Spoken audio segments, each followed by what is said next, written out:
በስመ አብ ወወልድ ወመንፈስ ቅዱስ አህዶ አምላክ አሜን።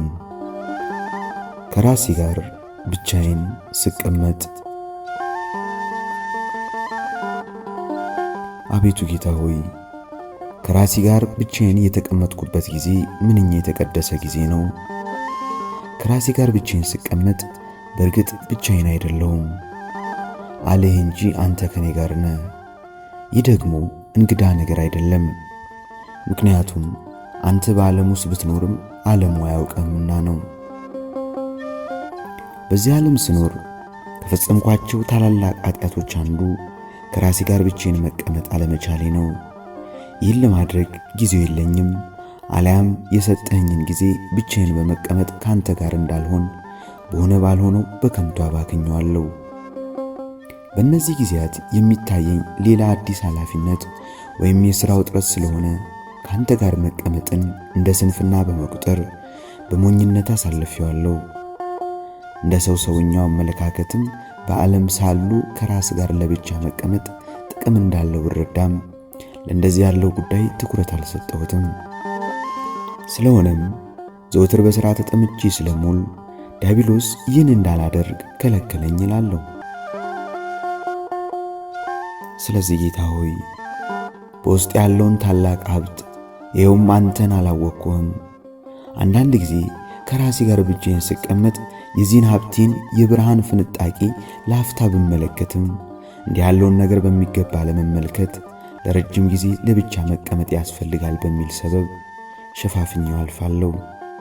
በእርግጥም ቅድሚያ የምሰጠው አባቴን ለመቅበር የእርሻ መሬቴን ለማየትና በሬዎችን ለመፈተን ነው።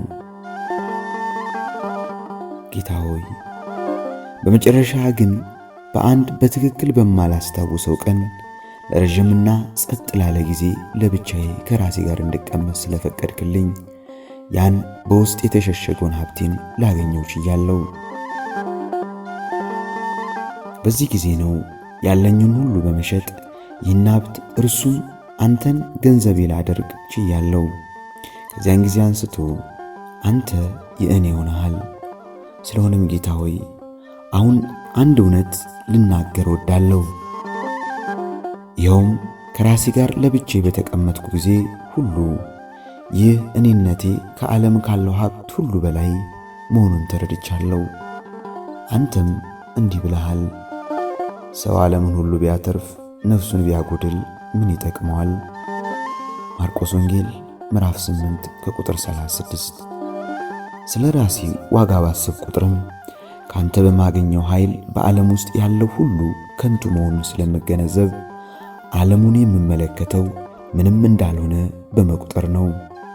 እንደዚህ ባደረጉ ጊዜ ሁሉ አንተ ከፊት ለፊት ሆነ እኔ ካንተ ጋር ነኝና አትፍራ በማለት ታበረታታኛለህ።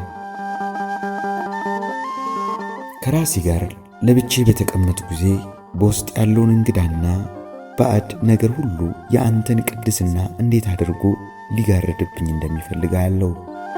ከነዚህ ባዕድና እንግዳ ነገሮች እጅ አንተ እስከ መጨረሻው ነፃ እንድታወጣኝ እማጸንሃለሁ። ለአንተም ሆነ ለራሴ የምነግረው ሌላ ብዙ ነገሮች ቢኖሩኝም ጊዜው በፍጥነት እየነጎደ ነው።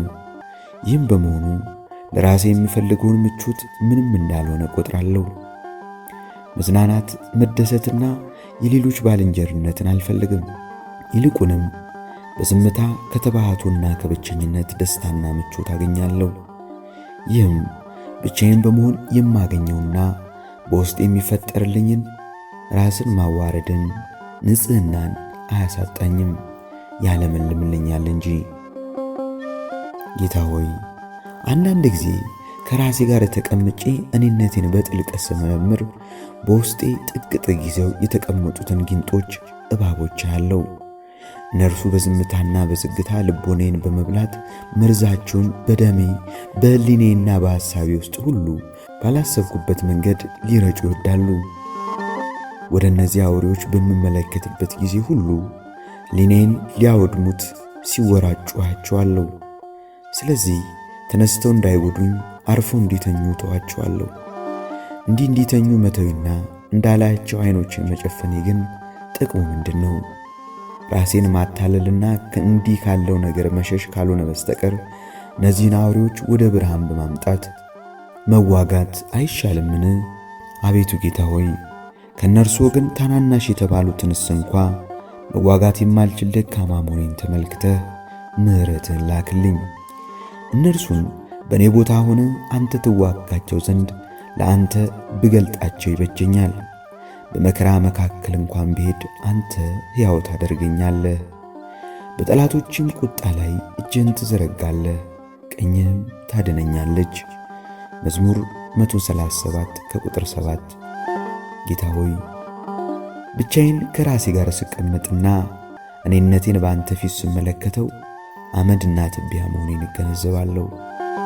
ስለሆነም ራሴን ማዋረድ ስለምችል የዚህ ዓለም ክብር የኔ የውስጥ ማንነት የማይቀይር የውጭ ቀለም እንደሆነ ቆጥራለሁ።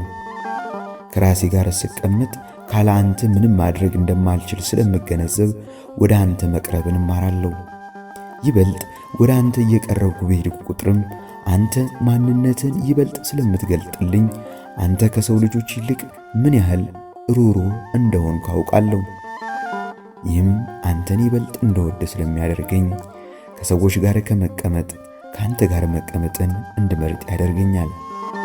በየዕለቱ ስለ አንተነትህ አዳዲስ ነገሮችን ስለማገኝ ነፍሴ ከአንተ ጋር ይበልጥ እንደተቆራኘች ትሄዳለች። እባክህ ጌታ ሆይ ሰዎችን ሳይሆን ስለ ራሴ በማወቅ ከእነርሱ ይልቅ ወደ አንተ ይበልጥ እንድጠጋ እርዳኝ። ራሴን እንድክድና ስለ አንተ ብቻ እንዳስብም እርዳኝ። ምስጋና ይሁን አንድ አምላክ ለሆነው ለአብ ለወልድ ለመንፈስ ቅዱስ ዛሬም ዘወትርም ለዘላለሙ አሜን። ወስብሐት ለእግዚአብሔር።